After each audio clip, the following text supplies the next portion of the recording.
Angelica Panganiban binati ang pinakamatalik niyang kaibigan na si Glyza De Castro.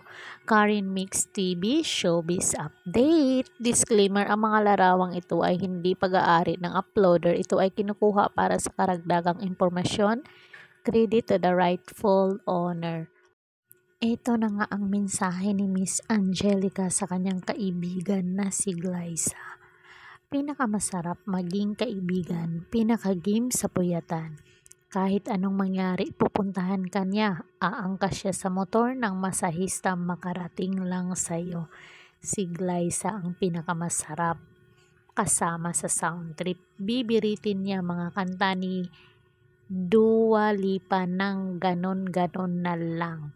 Si Glyza pinakamasarap kasama sa biyahe. Mawawala malita niya pero chill lang siya. Bibili na lang kami ng panty sa talipapa ng Butan. Lalabahan at isasampay namin mga bagong panty niya. Si Glyza ang pinaka-rockstar na ninang ni Ben. Bubuhati niya sa si Ben para makakain ako. Si Glyza ang pinakamatagal ko ng kaibigan, hanip na solid pa.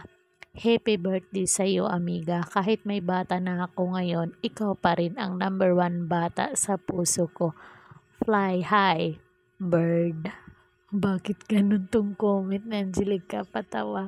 So, basahin natin yung naging komento ng mga netizen.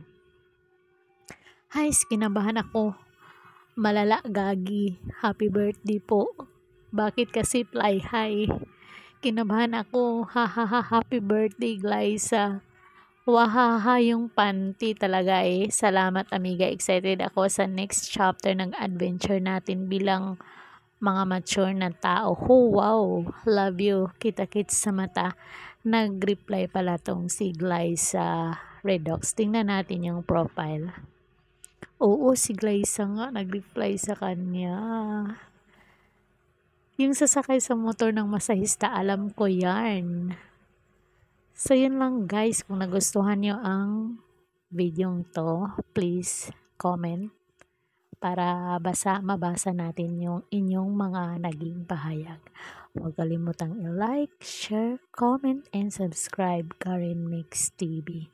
Hanggang sa muli. Thank you so much and God bless us all.